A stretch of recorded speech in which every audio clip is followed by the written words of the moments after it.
लौकिक घटना है, बहुत भव्य घटना है। और धर्म विकास का एक विशेष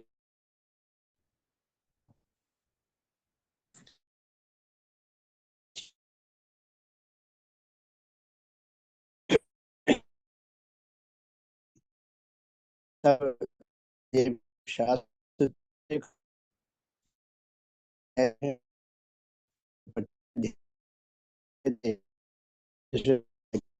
पेज है 249वां पृष्ठ है, जिसमें कल हमने प्रश्न पढ़ा था। तो आज फिर वहीं से पढ़ते हैं। प्रश्न है कि यदि किसी जन में अपनी किसी पतनकारी चिंता व अन्य पतनकारी क्रिया के लिए कुछ उच्च घृणा उत्पन्न हो गई हो, परंतु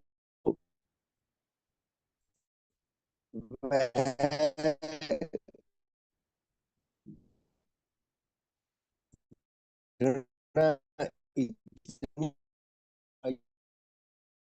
मात्रा में नहीं जिसको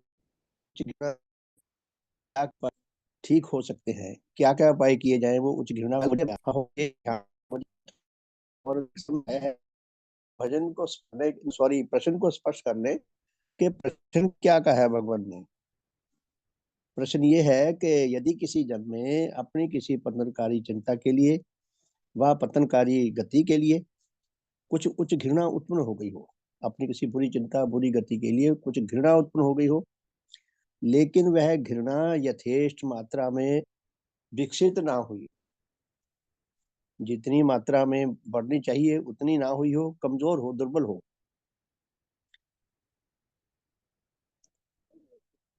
दुर्बल हो कि जिससे वह पूर्ण नष्ट हो गई हो। आपने देखा होगा, अगर हम गमलों वगैरह में या भूमि में कोई बीज अंकुरित करते हैं, बीज रोपित करते हैं, तो अगर बीज दुर्बल है या वातावरण ठीक नहीं मिला तो वो बीज या तो फूटते ही नहीं, कई बीज तो फूटते ही नहीं, ऐसे ही रहते हैं, वो कंकड़ पत्थर की तरह पड़े। और कुछ भी बीज बड़ी गति से बढ़ते हैं। कोई कोई बीज ऐसा होता है जो प्रस्फुटित होता है, बाकी बीज अगर 2 दिन में फूटे उसको 4-5 दिन लग जाते हैं प्रस्फुटित होने में। और वो थोड़ा सा अंकुरित होकर थोड़ी सी 1-2 पत्तियां बाहर निकालता है, फिर वहीं खड़ा रहता है। तो भगवान यही प्रश्न करते हैं, हम समझे प्रश्न को, कि यदि किसी आत्मा में अपनी किसी नीच चिंता किसी नीच गति के लिए कोई उच्च घृणा पर पैदा तो हुई हो, प्रस्फुटित तो हुई हो, लेकिन जो यथेष्ट मात्रा में उसका विकास ना हुआ हो, इसके विपरीत वो वहीं खड़ी हो और नष्ट भी ना हुई हो, तो उसको बढ़ाने का ऐसी क्या क्या विधि अपनाई जाए कि वो जो उसकी उच्च घृणा वाली शक्ति है वो बढ़ सके। आप देखें, मेडिकल साइंस में किसी डॉक्टर को ये अधिकार नहीं है, ना नैतिक ना आध्यात्मिक ना संवैधानिक, कि कोई मरीज कोई रोगी अगर 100% डेड ना हो गया हो, मर ना गया हो, कि वो उसका इलाज ना करे। डॉक्टर भी अंतिम श्वास तक उसका कोशिश करते हैं उसका इलाज करें। तो पुण्य भगवान भी यही फरमाते हैं कि अगर किसी के अंदर उच्च घृणा पैदा तो हुई हो, लेकिन वो यथेष्ट रूप में विकसित ना हुई हो। दूसरी बात ये है वो मर भी ना गई हो। अब अगर यहाँ रुका रही तो क्या होगा?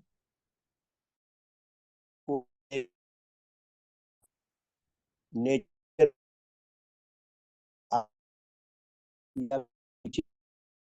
यानी तो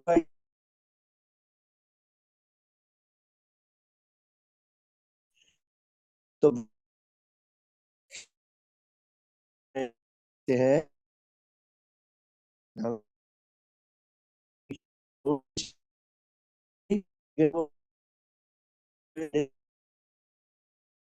अगर तो प्रश्न ये है जो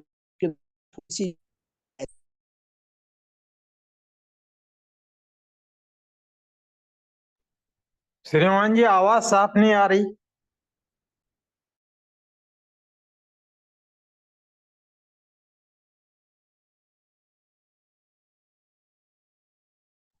बीच में लिंक टूट गया था, कैसे मैंने दोनों बार कर रखे हैं, खैर चलो हो सकता है। तो मैं अर्ज कर रहा था कि पुण्यवान, ये हमें प्रश्न ही पहले हमें स्पष्ट हो जाए। ये प्रश्न करते हैं कि यदि हमारे अंदर कोई कुछ घृणा की शक्ति थोड़ी सी फूट गई, तो उसको वापस नहीं जाने देना, मरने नहीं देना, उसको पहले तो सुरक्षित रखना है। जैसे दुर्बल पौधों को सुरक्षित रखते हैं गर्मी से, सर्दी से, भूख से, पानी से, प्यास से, और उसको दवाइयां डाल के उसको जीवित रखने की कोशिश करते हैं। तो भगवान कहते हैं कि वो जो शक्ति दुर्बल है, मर तो वो अपने आप ही जाएगी अगर उसका विकास नहीं करेंगे। तो ऐसी क्या विधियां अपनाई जाए कि वो जो दुर्बल सी शक्ति है वो धीरे धीरे विकास की ओर चल पड़े, विनाश की ओर ना जाए। तो भगवान ने 4 विधियां बताई, जिनमें से कल हमने 3 तो पढ़ ली थी, आज फिर दोबारा पढ़ते हैं ताकि हमें और अच्छी तरह समझ आ सके। तो उत्तर में भगवान फरमाते हैं कि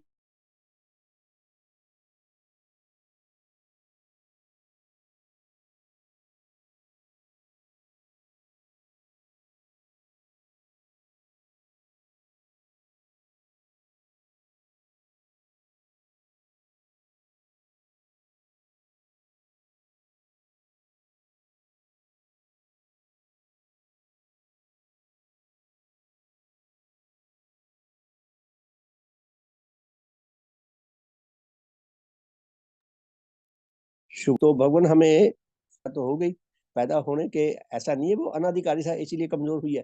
कोई और कारण भी हो सकते हैं, वातावरण सही ना मिला हो, उचित रूप से उसको सही शिक्षा देने वाला ना कोई मिला हो, नीच लोगों की संगत में विवश उसको रहना पड़े, तो कारण कई हो सकते हैं।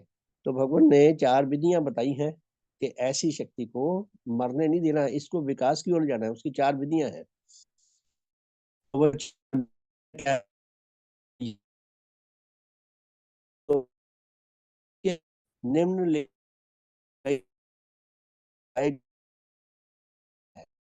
भगवान ने 4 उपाय बताए हैं, वो मुझे पढ़ के मैंने दोबारा पढ़ा आज, तो मुझे बहुत आनंद आया। तो पहला उपाय दिया है कि ऐसा किसी ऐसे लेख व पुस्तक का ध्यान और विचार पूर्वक पाठ करे, मनन करेगा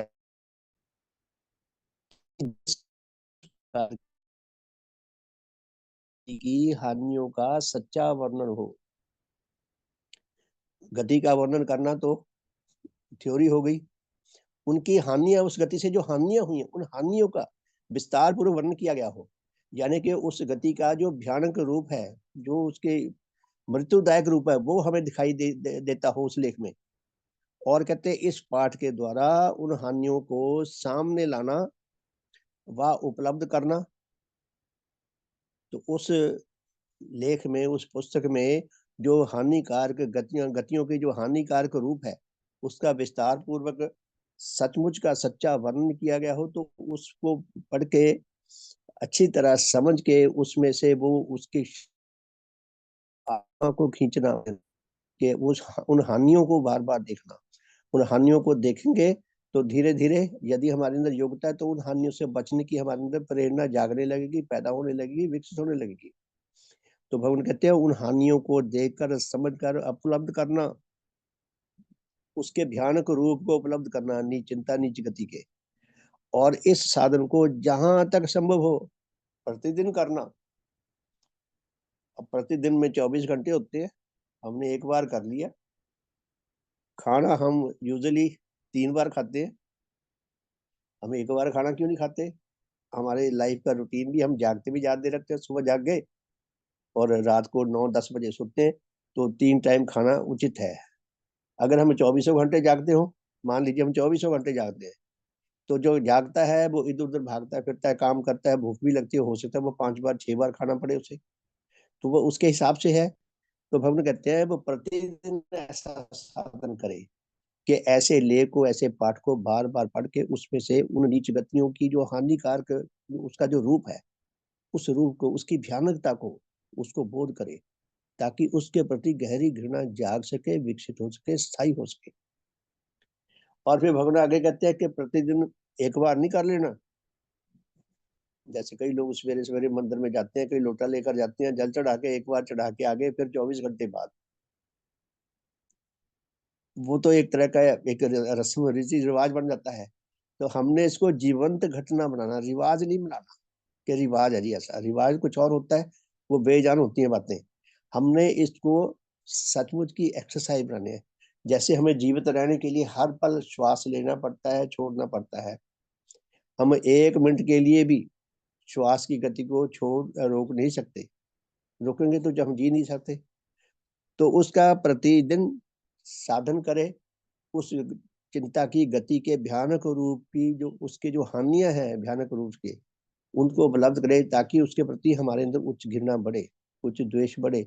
सॉरी, द्वेष नहीं, उच्च घृणा बढ़े और उच्च दुख बढ़े। और फिर यदि संभव हो, अगर एक बार में गुजारा ना चले, तो दिन में कई कई बार। आप देखते हैं डॉक्टर के पास दवा लेने जाते हैं, तो डॉक्टर अपने हिसाब से रोगी का एग्जाम करके उसका फिर उसको दवाई प्रेस्क्राइब करता है। कई बार कहते हैं कि ये गोली, एक गोली सुबह लेनी है बस, या रात को सोते टाइम लेनी है बस, 24 घंटे में एक बार। या कई बार ऐसा होता है कि ये गोली एक बार सुबह लेनी है, एक बार शाम को लेनी है। कई बार ऐसा होता है 2 गोलियां अलग अलग प्रकार की होती हैं। तो जैसा रोग, उतनी ही उसे पावरफुल दवा चाहिए।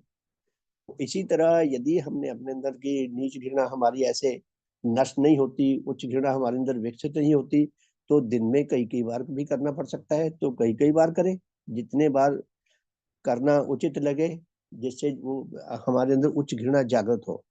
पहला साधन तो ये है। ये निज का प्रत्येक व्यक्ति का अपना निज का कर्तव्य है कि वो अपने आप को बचाने के लिए निज का प्रयास करे।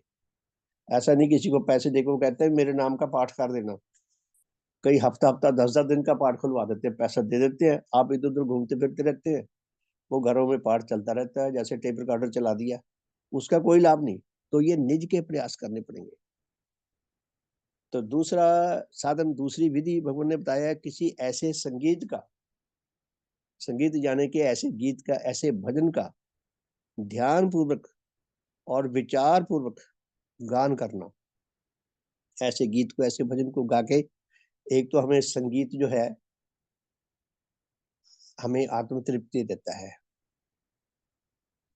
और संगीत में हम गाएंगे तो संगीत में गाने से ही चला, सुन भी लें, अगर हम ऐसा लगा लें कि खुद नहीं गाते, सुनते हैं, तो हमारा मन साथ में गाता है, चाहे हम मुंह से नहीं गा रहे होते।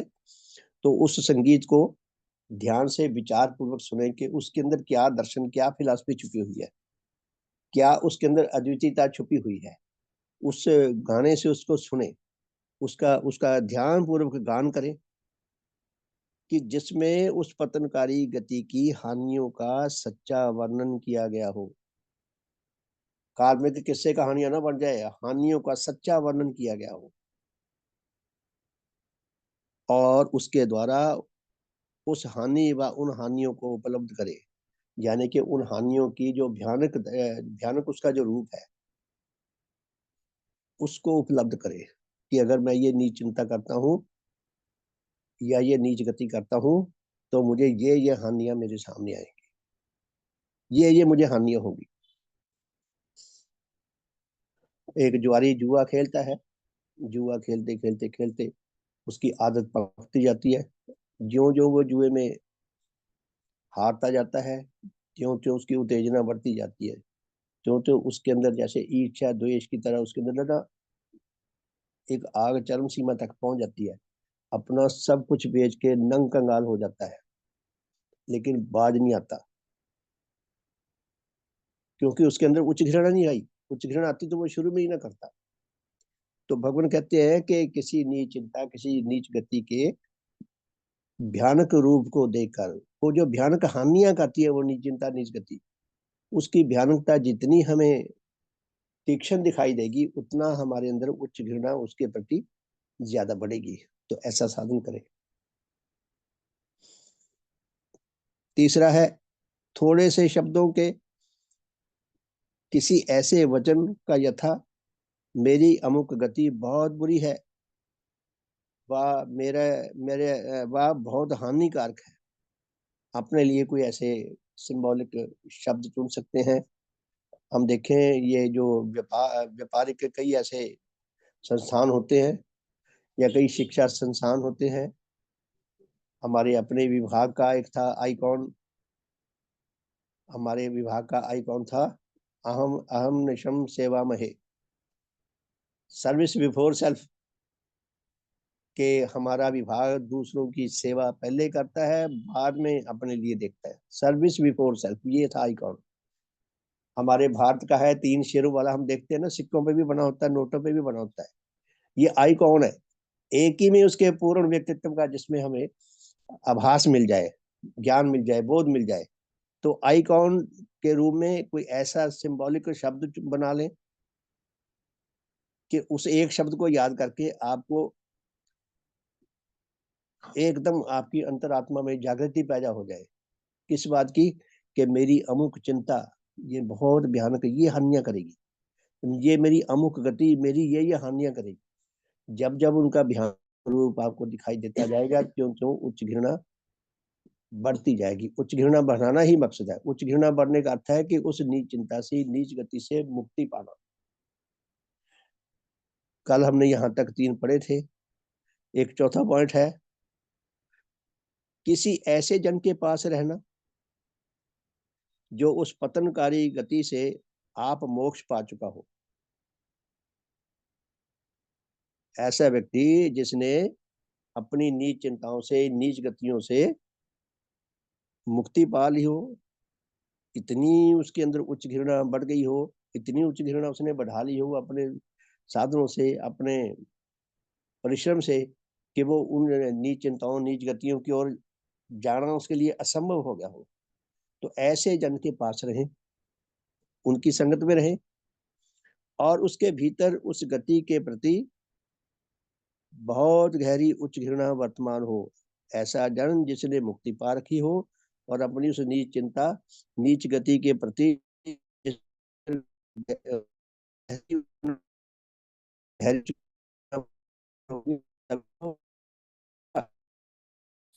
तो इस संगत में रहें। इस विषय में यदि वह कोई उपदेश देता हो, वह कोई कथन हो, कोई बात कहता हो, तो उसे ध्यान पूर्वक सुनना और उसकी सहायता पर बार बार विचार करना और उसे बार बार उपलब्ध करने की चेष्टा करना।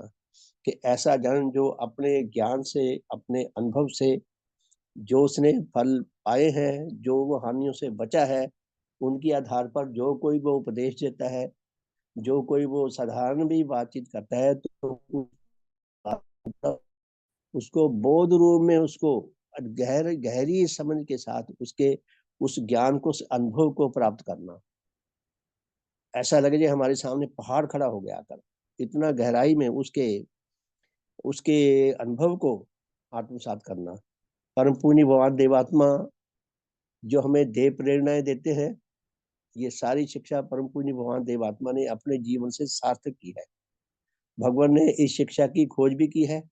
ऐसा नहीं है कि जन्मजात भगवान को पता था, बस जन्म जल लेते ही उन्होंने पुस्तकें लिखनी शुरू कर दी, डिक्टेशन देनी शुरू कर दी। धीरे धीरे धीरे धीरे भगवान ने इस शिक्षा को अर्जित किया और अपने ज्ञान से, अपनी तर्कशीलता से और अपने संस्कारों के आधार पर, और इस विषय में जितने भी मत और मजहब हैं, जितने भी तथाकथित मत हैं, धर्म है, उन सब की शिक्षाओं को भी उन्होंने परखा, जाना, समझा। और विकास क्रम की क्या भूमिका है धर्मों के इतिहास में और हमारे जीवन में, उसको जाना। वैज्ञानिक विधि क्या कहती है, नेचर का अपना अद्वितीय अति चमत्कारी रूप क्या कहता है, ये सारा कुछ उन्होंने आत्मसात करके, वो जैसे वो क्या बोलते हैं, वो आजकल बच्चों के लिए वो गेम्स आती है ना, छोटे छोटे टुकड़े होते हैं एक फोटो के बहुत सारे, तो वो बिखरे से होते हैं, अभी उनको सबको सिस्टमेटिकली जोड़ना ताकि एक बड़ी छवि बने। तो पूज्य भगवान ने वो सारे अपने ज्ञान, सारा अपना अनुभव, नेचर का, विकास क्रम का, विनाश क्रम का, वैज्ञानिक विधि का, और ये सारा अनुभव जोड़कर उन्होंने एक धर्म की अद्वितीय छवि हमारे सामने रख दी, जो छवि सचमुच है, सत्य है, वास्तविक है। तो इस तरह दूसरों के ज्ञान और अनुभव के आधार पर हम अपने निज के प्रयास से, प्रयास हमारा अपना ही बचाएगा हमें, निज के प्रयास से हम अपने अंदर उच्च घृणा बढ़ाने का प्रयास करें। तो फिर इसमें आगे क्या है आगे में इसके प्रश्न के, परंतु यदि वह इनमें से किसी उपाय व साधन को ग्रहण ना कर सकता हो, जो ये भगवान ने ये 4 साधन बताए हैं उच्च घृणा को बढ़ाने के, हम देखें भगवान ने ये नहीं कहा कि जिसके अंदर उच्च घृणा ना हो उसको पैदा कैसे करना है। उच्च घृणा पैदा तो हमारे अंदर तभी होगी अगर बीज रूप में आई हुई होगी। जहां जिस जिस जिस फल का बीज ही नहीं है वो पैदा ही नहीं हो सकता। यदि हमें जन्मजात कोई ऐसा बीज मिला है उसको प्रस्फुटित तो किया जा सकता है, विकसित तो किया जा सकता है, अगर बीज ही नहीं है तो उसको पैदा नहीं किया जा सकता। तो भगवान ने ये नहीं कहा कि भी उच्च घृणा पैदा कैसे करनी है। भगवान ये कहा है कि जो दुर्बल सी हो उसका अपना शक्तिशाली बनाकर कैसे खली जैसा पहलवान बना देना उस शक्ति को, उसके साधन बताए हैं भगवान ने।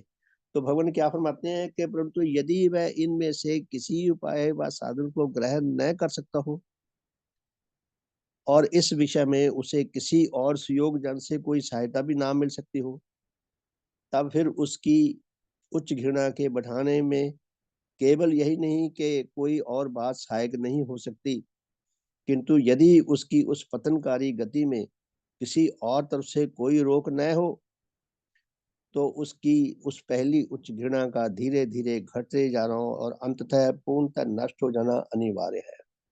जैसे वो छोटा सा पौधा जो थोड़ा सा प्रस्फुटित हुआ और 1-2 पत्ते निकाले और फिर वहीं खड़ा है, कई बार 15-15 दिन खड़ा रहता है वो पौधा। नेचर का नियम है, या आगे बढ़ो या पीछे जाओ, या उन्नत हो या अवनत हो, ऐसा फिर वो बीज पौधा वो मर जाता है।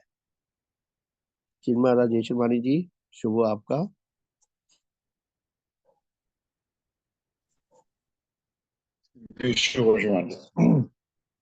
और कोई इस विषय में बताना चाहेंगे क्या?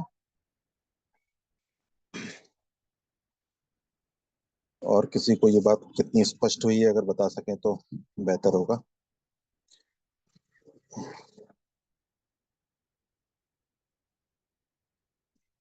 हाँ जी, कोई और चलिए, शेयर करे, धन्यवाद।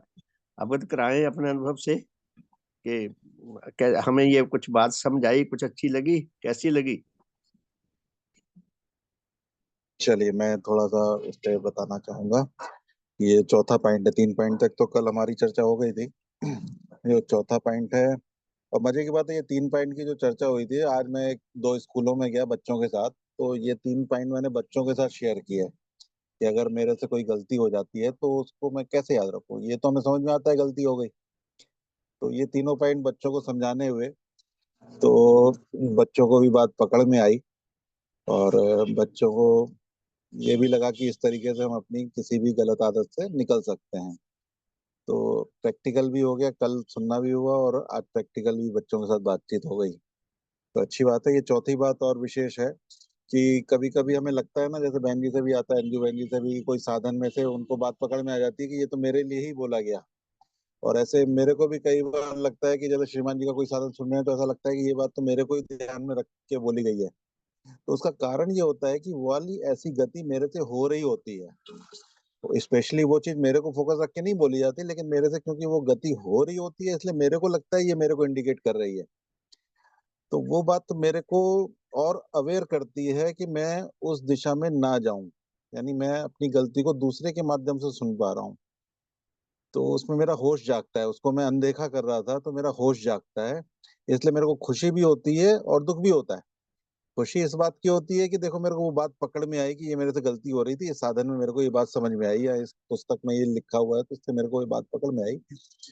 और उससे क्या होता है कि मैं उस के प्रति अवेयर होने के कारण उसमें उच्च घृणा और बढ़ा पाता हूँ अपनी। मेरे को घृणा तो होती है, ऐसा नहीं है घृणा नहीं होती हो कि कोई भी ऐसी गति करने से होती है, लेकिन उससे वो उसका वेग बढ़ जाता है, यानी उसमें वो घृणा और बढ़ जाती है, जिससे मेरे को निकलना आसान हो जाता है। लेकिन अब इसी कोई भी है जिसका यूट्यूब में पड़ा हुआ है तो इसको मेरे को बार बार सुनना है, क्योंकि उसकी संभावना रहती है कि वो घृणा कम होने की।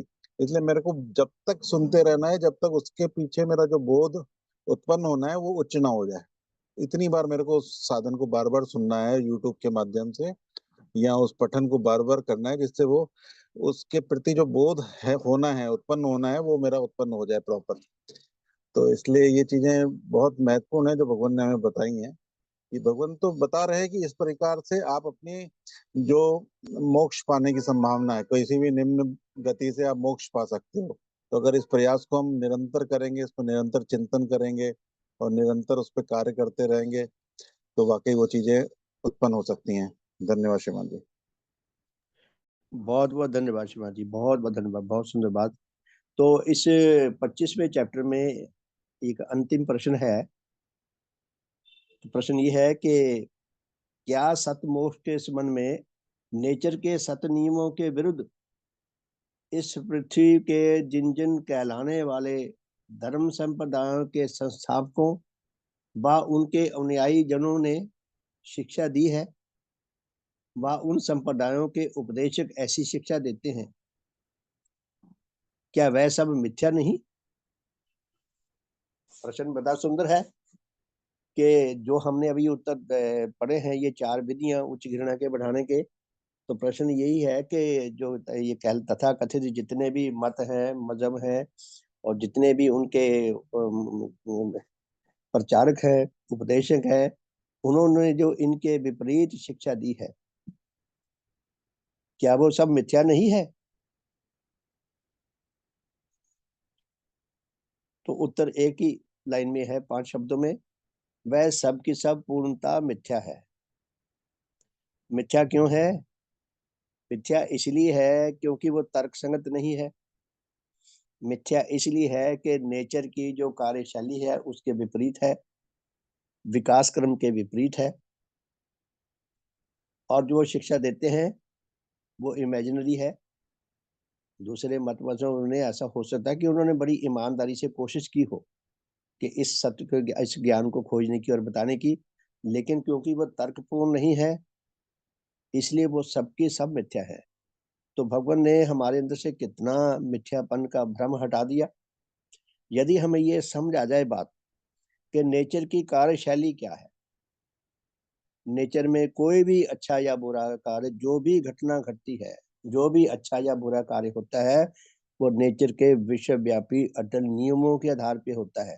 बुरी से बुरी घटना, अच्छी से अच्छी घटना के पीछे नेचर के जो विश्वव्यापी अटल नियम है, यदि किसी ऐसे नियम को काम करने का अवसर मिलेगा तो उसके अनुसार जो नेचर में परिणाम विकसित होता है वही परिणाम आएगा। हमने इन दोनों बातों को समझकर विनाशकारी नियमों से अपने आप को बचाना है और विकासकारी नियमों को अपने अपने अंदर अप्लाई करना है, ताकि हमें विकासकारी परिणाम मिल सके। तो आगे है फिर 26वां चैप्टर। 26वें चैप्टर में भगवान ने दिया है कि मनुष्य के आत्मा में उच्च जीवन के विकास की सत्य विधि। ये देव शास्त्र पढ़ते हुए मुझे इतना आनंद आ रहा है। अब मुझे धीरे धीरे पुण्य भगवान ने जो ग्रंथ लिखा है, इसका डिजाइन क्या है, वो डिजाइन धीरे धीरे थोड़ा थोड़ा समझ आ रहा है। तो 26वां अध्याय हम कल शुरू करेंगे। तो मैं आपके सामने अपनी परीक्षा देना चाहता हूँ। शायद मैं कुछ समझ सका तो आपकी सेवा में रख सकूं कि इसका डिजाइन क्या है, भगवान हमें क्या बताना चाहते हैं मनुष्य तत्व के बारे में। देव शास्त्र 30 खंड में पुण्यवान ने देव शास्त्र 30 खंड में जो टाइटल पेज है, पहले ही पेज पे, उसमें मनुष्य के विषय में 4 बातें कही हैं। हमने कई बार पढ़ ली, तो मैं लास्ट वाली बात पढ़ता हूँ। 4 बातों में पहली बात यह है, लास्ट वाली चौथे नंबर की, कि मनुष्य होकर किसी जन के लिए अपने आत्मा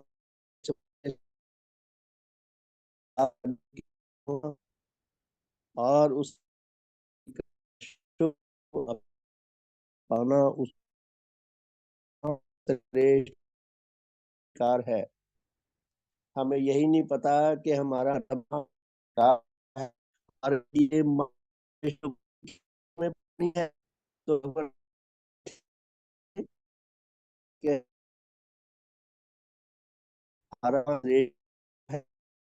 तो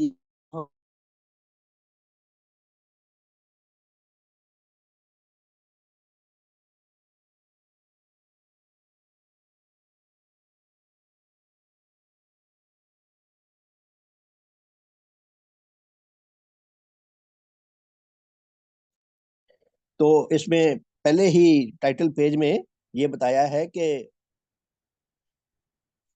महाश्रेष्ठ अधिकार क्या है, महाश्रेष्ठ कर्तव्य क्या है, और हम महाश्रेष्ठ हमारे लिए उपलब्धि क्या हो सकती है।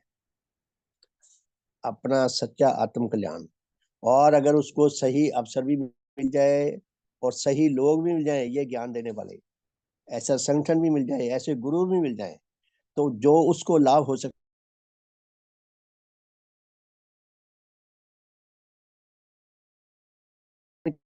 किसी हो सकता, जो सारे चारों चारों जगतों के लिए जो देव हृदय से उनकी शुभ कामना निकली है, शुभ कामना को हमें पढ़ने का, जानने का, समझने का सौभाग्य मिलता है। हम लोगों को शुभकामना करने के ऐसे शुरू कर दी, बस हमने पुस्तक बंद करके रख दी कि अब तो बच जाएंगे, भगवान ने शुभकामना।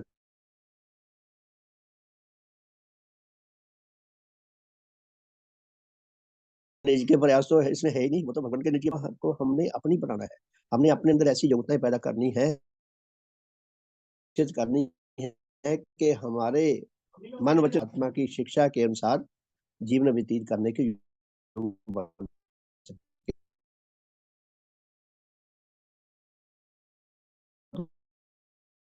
बहुत सुंदर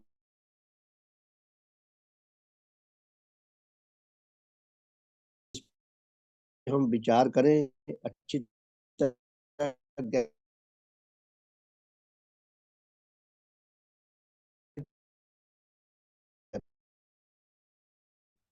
तो हमारे अंदर परिपक्वता आती है।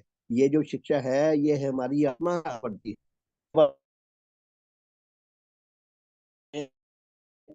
मैं आपको डिजाइन के अतिरिक्त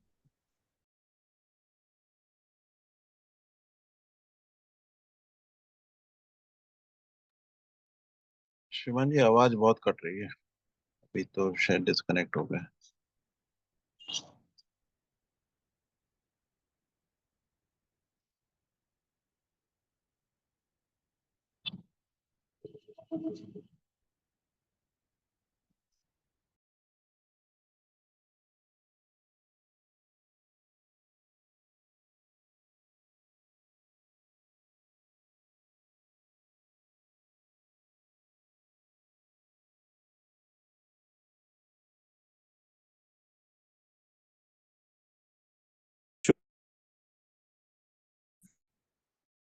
हाँ जी, तो मैं आज कर रहा था कि भगवान देवात्मा ने हम पर ये स्पष्ट किया है कि देवात्मा के अतिरिक्त शेष सभी मनुष्य, दुनियावी स्तर उनका कुछ भी हो जाए, सभी मनुष्य आत्म ज्ञान आत्म बोध की दृष्टि से महा शोचनीय अबोधता रखते हैं। जैसे पशुओं को ये नहीं पता, किसी बैल को ये नहीं पता मेरे दो कान हैं, मेरे सींग है, मेरी एक पूंछ है, अपने शरीर के बारे में कुछ नहीं पता। जितने भी मनुष्य प्रजाति से नीचे जितनी भी प्रजातियों के जीव हैं, वो इतने इस ज्ञान से शून्य है कि उनको बेचारों को नहीं पता। वो तो नेचर ने जैसे बनाए हैं उनको नहीं पता, लेकिन हमें तो बहुत कुछ पता है।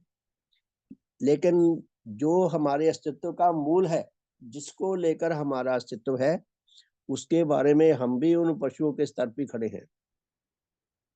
तो हमें अपनी इस अबोधता को लेकर, अपने ऐसे स्तर को, ऐसे लेवल को लेकर बहुत चिंता करने की, बहुत गहरे अफसोस करने की, और बहुत फिक्र करके इस अवस्था से बाहर निकलने के लिए अपने अंदर उच्च प्रेरणा लाभ करने की जरूरत है। तो भगवान ने बताया है पहले अध्याय में कि मनुष्य मात्र जो है महाशोचनीय आत्मिक अबोधता रखता है, और महाशोचनीय अबोधता रखने वाले का जो अंतिम परिणाम होता है वो आत्मिक मृत्यु है, जिससे हमें भगवान बचाना चाहते हैं। उनकी हर बात में अंत में यही बात आएगी। फिर दूसरे अध्याय में भगवान ने बताया है, स्पष्ट किया है कि यह महाशोचनीय अबोधता के कारण बहुत है। लेकिन सबसे बड़ा कारण है इसका सुख अनुरागी होना। मनुष्य सुख अनुरागी है, वो आयु परंत उसके जीवन का एक सूत्रीय एजेंडा होता है कि मैं सुख पाऊं, दुखों से बचूं, बस। वो जो कुछ भी चिंतन करता है, जो भी गतियां करता है, जो कुछ भी विचार करता है, जो कुछ भी वो काम करता है, वो सबके पीछे एकमात्र एजेंडा सारी मानवता का सुख, अधिक से अधिक सुख पाना और दुख से बचना है। अगर हमारा यही एजेंडा रहे तो आत्मिक मृत्यु डेफिनेटली है। तीसरे अध्याय में भगवान ने यह स्पष्ट किया है कि नेचर के अरबों खरबों साल के विकासकारी क्रम के द्वारा हमारा सौरमंडल बना, उसमें हमारी धरती पे लाखों करोड़ों सालों के नेचर के उच्च परिवर्तन विषयक विकासकारी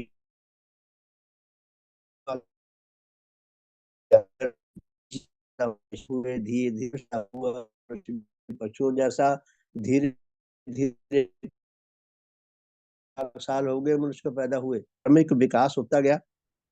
उसकी बुद्धि के अंदर कितनी ही शक्तियां धीरे धीरे विकसित होती गई, सात्विक भाव विकसित होते गए, वासनिक शक्तियां विकसित होती गई, और कितने ही प्रकार की शक्तियां विकसित होती गई। लेकिन उसका जो मूल है, जो उसका परमावश्यक है, जो बिंदु उसके अस्तित्व का, यानी कि आत्मा के विषय में, उसके मामले में वो वही उसका मोहर बंद पुस्तक बन के रहा। जैसे पुराने मोहल्लों में वो गलियां आके जाके बंद हो जाती हैं कई बार, इस तरह मनुष्य का विकास का क्रम बुरी तरह ठप पड़ा था, रुका हुआ था लाखों साल से।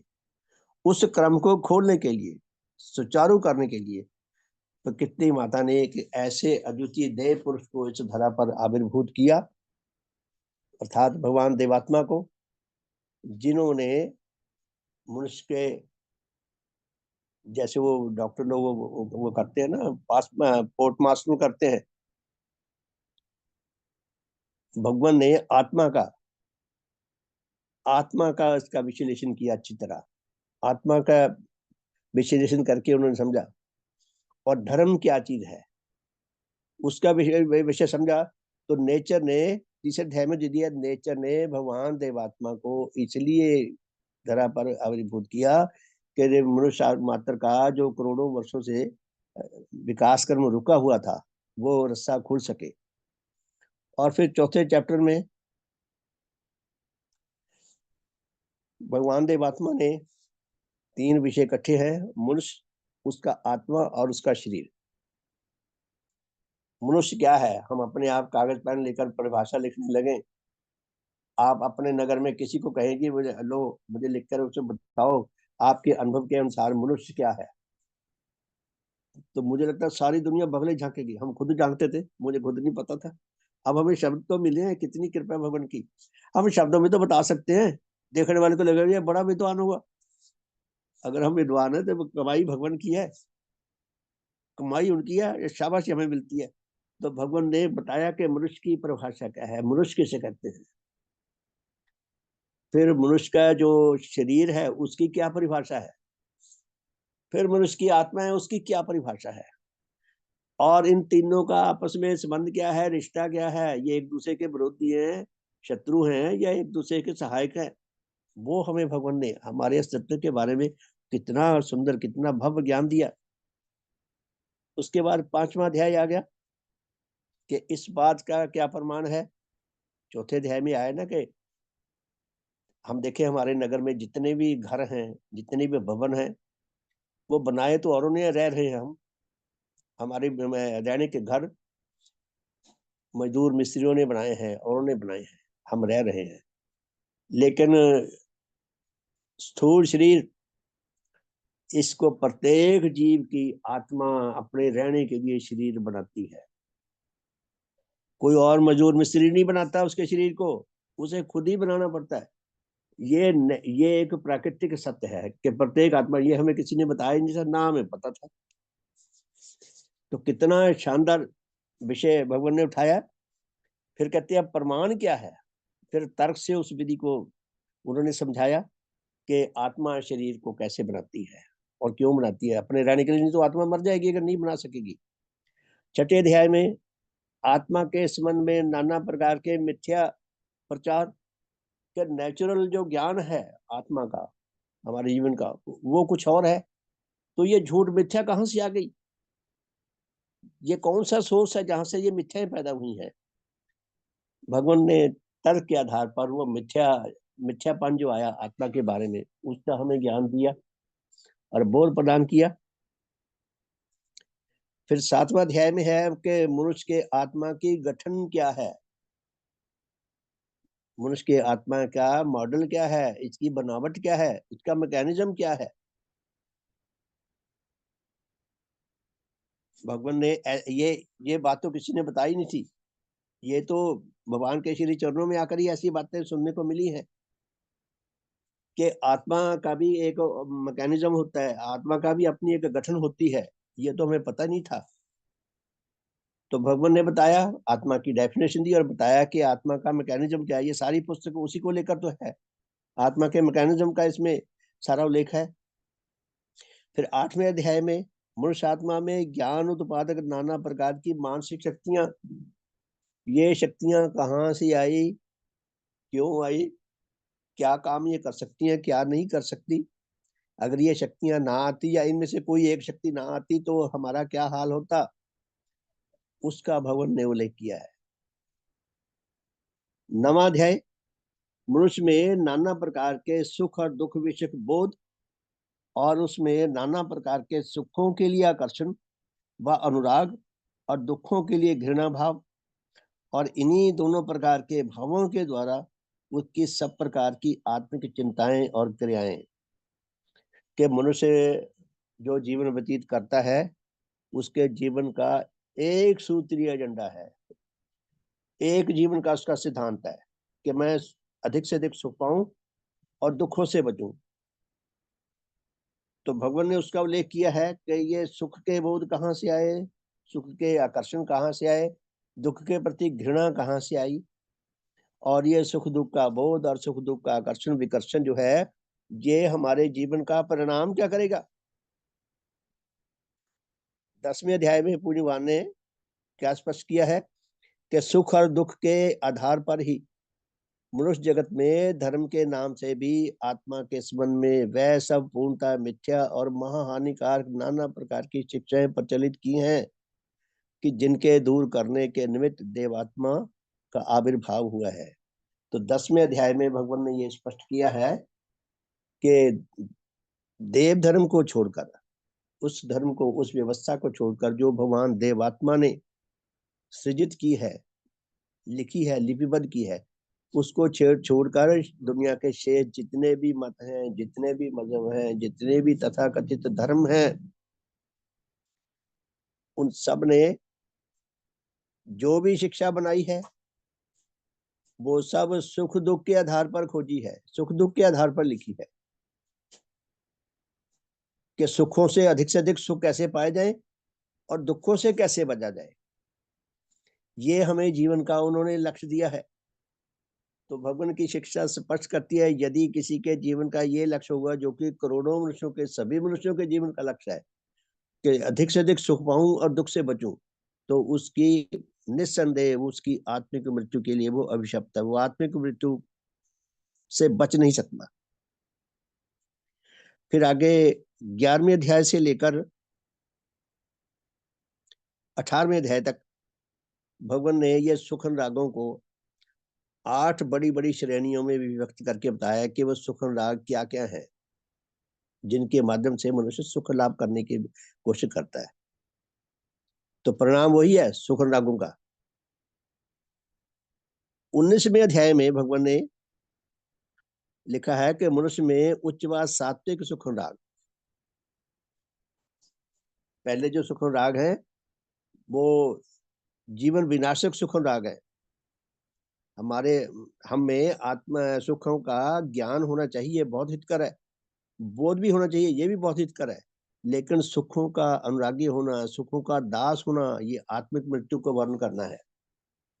तो 19वें अध्याय में भगवान ने लिखा है कि मनुष्य में उच्च व सात्विक सुखन राग, ये भी सुखन राग है। हम यहाँ जुड़ते हैं, भगवान की शिक्षा को हम क्यों सुनते हैं, क्योंकि भगवान की शिक्षा को सुनकर हमें सुख मिलता है। और भगवान की शिक्षा को हम जीने का प्रयास करेंगे तो हम कई प्रकार की हानियों से रक्षा भी पाते हैं और विकास भी पाते हैं।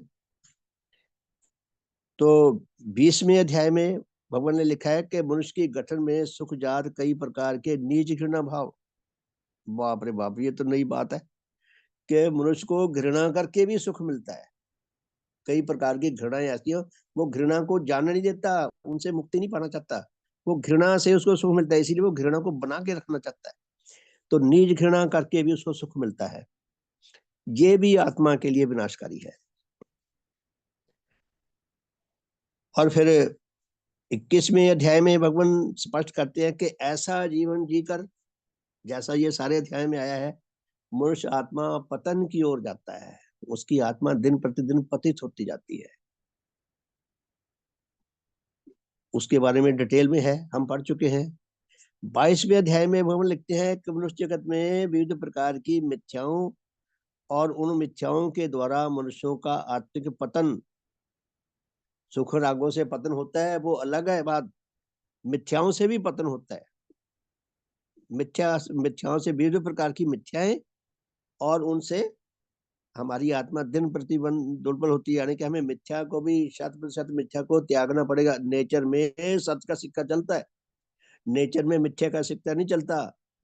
मिथ्या का सिक्का मनुष्यों की दुनिया में चलता है, मिथ्याओं को भी त्यागना पड़ेगा, ये आत्मा के लिए विष है। फिर 23वें चैप्टर में मनुष्य जगत में अन्याय व अपहरण मूलक चिंताएं और क्रियाएं और उनके द्वारा मनुष्यों का पतन। देखो, पतन के भगवान ने कितने कारण बताए हैं। सुख अनुराग, मिथ्या विश्वास, नीच घृणाएं, और 23वें चैप्टर में क्या है, अन्याय व अपहरण मूलक चिंताएं और क्रियाएं। मनुष्य अन्याय या अपहरण मूलक चिंताएं विवशता में नहीं करता, शौक में करता है। किसी को मारना, किसी को दुख पहुंचाना, किसी को किसका अधिकार छीन लेने में उसको आनंद आता है। विवशता में किया जाए तो शायद वो माफ हो जाए, कह जी मेरी विवशता थी, अगर मैं ऐसा ना करता तो मैं मारा जाता। भगवान ने अपनी शिक्षा में इसीलिए कहा है, देखिए पहली श्रेणी की जो 8 प्रतिज्ञा में है कि मैं उचित अधिकार के बिना किसी का वध नहीं करूंगा। अगर मेरी जान पे खतरा हो तो मुझे अधिकार है उसकी जान लेने का, शौक में नहीं है। तो 23वें अध्याय में ये बताया। और 24वें अध्याय में मनुष्य आत्माओं के पतन के बड़े बड़े लक्षण, के लक्षण क्या है। किसी के गले में पट्टा तो बंधा हुआ नहीं, उस पर लिखा हुआ नहीं है कि इसकी इस आत्मा का पतन होगा। उसके जीवन के लक्षण बताते हैं, उसके लक्षण उसकी चुगली करते हैं कि ये आत्मा पतित आत्मा है, ये पतन हो चुका है इसका। और 25वां अध्याय जो हमने आज ही कंप्लीट किया है पढ़कर, अधिकारी मनुष्यों की जहां जहां तक आत्मिक पतन से मोक्ष हो सकती है उसकी प्राप्ति की सत्य विधि। कि सारी आत्मा पतन के गर्त में गिरती जा रही है, लेकिन उनमें से अधिकारी आत्मा बच सकते हैं अगर उनको भगवान की शिक्षा मिल जाए। और भगवान ने जो सच्ची विधियां बताई हैं, नीच जीवन से, नीच घृणा से, नीच अनुरागों से मुक्ति पाने की, वो विधियां अगर हम जीवंत रूप में 100% अपने जीवन में जीकर सफल कर सकें, सार्थक कर सकें, तो हमें मुक्ति मिल सकती है उससे। अब आ गया 26वां चैप्टर, जिसका अध्याय हम कल शुरू करेंगे जिसको। तो भगवान हमें यहाँ लाके, जैसे माफ करना 2 मिनट में ज्यादा लूंगा। जिस तरह कपड़ा रंगने वाला कपड़े को धो के कहता है कपड़े को साफ सुथरा करके लाओ तभी इस पे रंग चढ़ेगा। बर्तन कलई करने वाला, आजकल भी बर्तन कलई होते हैं ऐसा नहीं है, लेकिन आजकल कलई करने वालों ने दुकान खोल रखी है, वहां जाते हैं 200-200-300 रुपया लेते हैं एक बर्तन के कलई करने का। पीतल के बर्तन चले गए, लेकिन वो विधि वही है। पुराना बर्तन है 10-20 साल का, तो उसको खूब रगड़ के मांज के साफ करोगे तब उस पर कलई होगी, वरना नहीं। उसी तरह कपड़े की बात है। तो भगवान हमारे ऊपर धर्म का सच्चा रंग चढ़ाना चाहते हैं। यदि हमारी आत्मा मैली है, गंदी है, तो उस पर रंग नहीं चढ़ सकता। तो 25वें चैप्टर तक भगवान ने जो शिक्षा दी है, भाई आत्मा को साफ सुथरी करके ले आए। तो यहाँ से फिर 26वें चैप्टर में भगवान ने जो अध्याय है, 26वां अध्याय है, इसमें दिया है कि उसके अंदर धर्म जीवन कैसे आ सकता है। तो प्यारे धर्म साथियों, ये 26वां जो अध्याय है, ये है मनुष्य के आत्मा में उच्च जीवन के विकास की सत्य विधि क्या है। तो इसका हम कल अध्याय करेंगे। सबका बहुत बहुत धन्यवाद। सबका शुभ हो, सबका भला हो, सबका मंगल हो, सबका कल्याण हो। हमारा कितना बड़ा सौभाग्य है कि हमें ऐसी अद्वितीय शिक्षा, जिसको पाने के लिए हमारा भारतीय इतिहास है, राजे महाराजाओं ने अपने राजपाट त्याग दिए, ऋषि मुनि बन जाते थे, जंगलों में चले जाते थे, कितना कुछ उन्होंने त्याग किया सद्धर्म की शिक्षा पाने का। हमने तो कुछ भी नहीं करा, हमें घर बैठे मिली है और हमारे घरों में साधन चल रहे हैं। तो हमारा कितना बड़ा सौभाग्य है। काश मैं अधिक से अधिक हाँ जी। भगवान की शिक्षा को अच्छा, ग्रहण ये करता। टेबल पड़ा होगा ना, ये डोगरा इसके जी, ऊपर रखेंगे आप। हाँ जी, डोगरा जी क्या करें, बोलिए। श्रीमान जी, आप कुछ कहना चाहते हैं? शुभ हो। अच्छा ठीक है, बहुत बहुत धन्यवाद। सबका शुभ हो, सबका भला हो। राजेश शर्मानी जी, शुभ हो आपका, कुछ कहना चाहेंगे? जी शिवान जी, बहुत बढ़िया, आपने पूरा रिवीजन एक करा दिया। तो बहुत अच्छा लगा। और कल से 26वां अध्याय अपन शुरू करेंगे, लेकिन कल शायद मैं उपलब्ध ना रहूं, किसी विशेष काम में बिजी हूँ। कोई बात नहीं, कोई बात नहीं जी, ऐसे तो होते हैं। ठीक है जी, बहुत जी। बहुत धन्यवाद। सबका शुभ हो, सबका हित हो, सबका मंगल हो, सबका कल्याण हो। बहुत बहुत धन्यवाद। भगवान हमें सचमुच में अमृत दान देना चाहते हैं, हम लेने के योग्य बन सके, भगवान को आघात पहुंचाने से बचे, उनको प्रसन्नता, हमारे चिंतन से, हमारी गतियों से, हमारे जीवन से उनको प्रसन्नता मिल सके। हम ऐसा प्रयास करें, मैं कर सकूं, आप सब कर सकें। सबका बहुत बहुत धन्यवाद। जय ध्वनि करके आज के साधन को विराम देंगे और रात को मिलेंगे जी 8:40 पे, और फिर कल सुबह 5:30 बजे। सबका शुभ हो, सबका भला हो। भगवान देवात्मा की जय। भगवान देवात्मा की जय। भगवान देवात्मा की जय। भगवान देवात्मा की जय। सबका शुभ हो, सबका हित हो, सबका मंगल हो, सबका कल्याण हो। शुभ संध्या। बहुत बहुत धन्यवाद जी।